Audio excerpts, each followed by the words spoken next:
Shalom, shalom. I didn't know the facility closes so freaking uh I got like 20 minutes to explain this. So I'll do the best I can with the time I have, and I'll make sure I do hmm, parts, more parts on this. Yeah. So this is the best I can do right now. Don't This how I'm gonna do this. I'm just gonna do it like this. Okay. This how I'm gonna do this with short and point. All right, so what we dealing with right here is the current sun, which vibrates at 1,000 kilowatts, right? And this is shamash. This would be the actual code for the word shamash, right? So this is a star. This is a lively star. Uh, Says Christ is the morning and bright star, whatever, right? This is what the sun vibrates at through the spirit and power, right? Now, remember, we're going to deal with condensed melanin, right? Because melanin captures and stores light energy into like a thermal or electronic energy within the cells, right? So this is the sun that we have. It's the best I can do with the sun with the tools that was made available to me. Now, I didn't have a black marker, but this is what I have right here. Okay. Now, this would be a cooled or cold dwarf star, which is a dead star, right? That will vibrate at 100 kilowatts, right? More going into like a lower far infrared radio frequency. That's important to actually to know that because when the sun stops giving its light, uh, right? If the sun is cooled to darkness, it would be like a black dwarf star that emits no light at all. Temperatures would be basically near to zero at 0 kilowatts, right? So you have a sun that's powered, which is shamash, and then we got a black dwarf star, right? Right? Which would be Shachar Shemayim Kawakab, right? That this literally spells black dwarf star right here. Shachar Shemayim, yeah, right? Shachar Shemayim Ya Kawakab, which literally says black dwarf star. And this would be the actual code for this. Again, if we was looking at the matrix, this is what we would be looking at on the computer screen. This is how we would know what's what, right? So melanin absorbs M3 radio or ultraviolet frequencies down to visible light, even infrared. Now, what's interesting about that is a black dwarf star that don't give us light anymore is down to the same frequency of an infrared radio frequency, right? So condensed melanin, which be what would this be right here? It would go down to what? A pigment nucleus, not a wave necessarily, but when you deal with quantum physics goes into even at zero capacity, it still give off a vibration, right? So we have scriptures that suggests that and another thing, right? Another thing we know. So we know in the Hebrew, what do we know in Hebrew? In Hebrew, when we deal with kawa kawakab, what does kawakab mean? Let's see. Get my marker. Kawakab, right? Kawakab goes into what?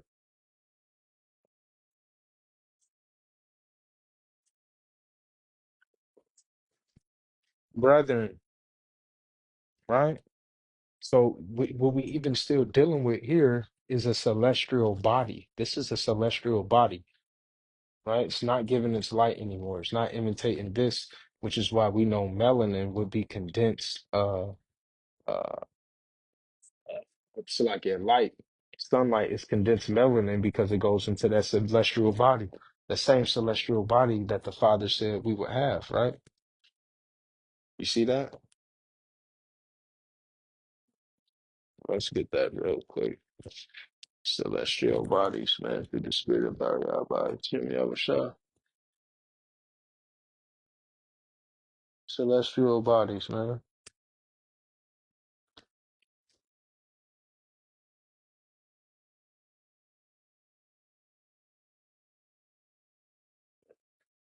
Con,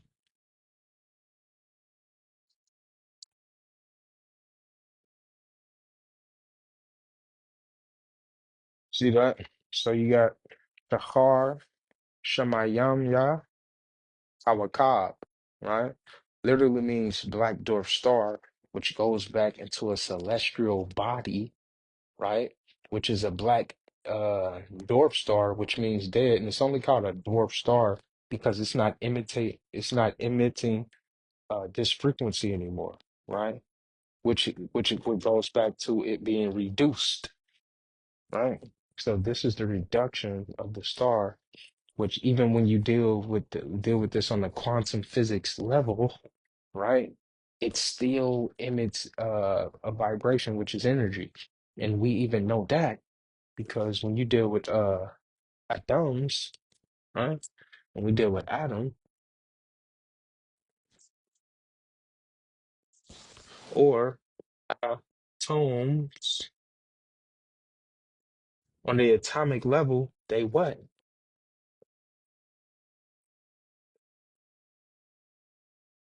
They vibrate, right? So this is why it even tells you on a quantum physics level, it still vibrates at an existing rate, right? So it's still going to emit energy, right? And the understanding of that there. This is on literally part one. Like I said, I don't got much time. I do not have much time, but like I said, through the spirit and power, we can see these things, right? This is why I said when you deal with the black dwarf star, and when you deal with the actual sun, it it becomes dead because it's cooled, right? And it comes to dealing with the same frequency as condensed melanin, and melanin absorbs what? Light down to what? A radio frequency, right? Down to even infrared, right? Melanin absorbs and deal with these type of frequencies, and this is the same frequencies um um uh a dwarf star deals with, which is very powerful, which goes back into what? The celestial bodies that we'll be able to have.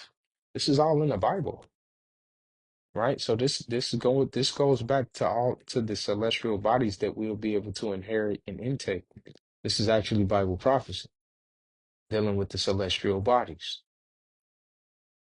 dealing with emitting that light. So even a black dwarf star cool down even goes into that light that we'll have through the spirit. That's what that's getting into, right? That black dwarf star. Then you got Shamash. Like I said, Shamash is dealing with what? Sun, right?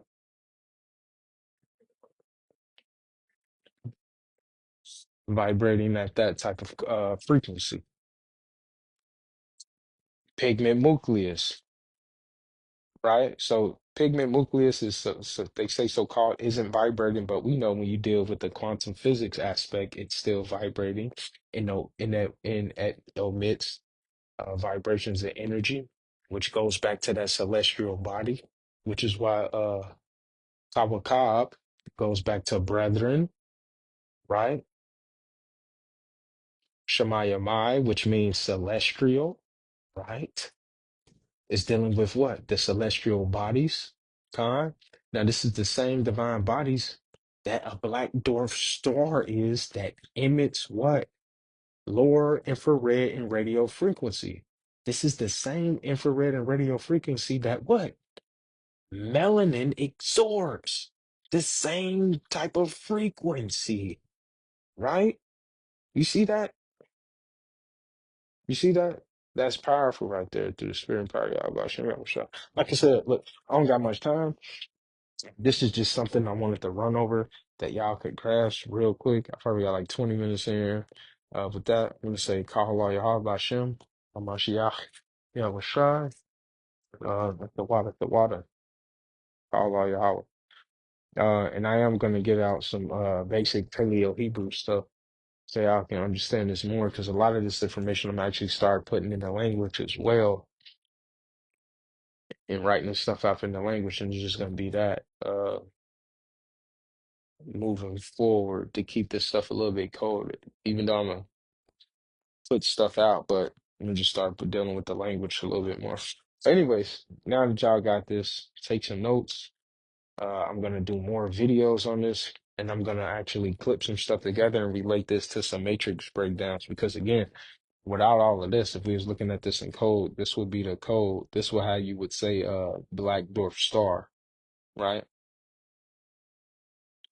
Shachar Shamayamai Kawakab, black black dwarf star, right? This would go into dwarf, or in another word, celestial, because this is the celestial body. But with that, shalom.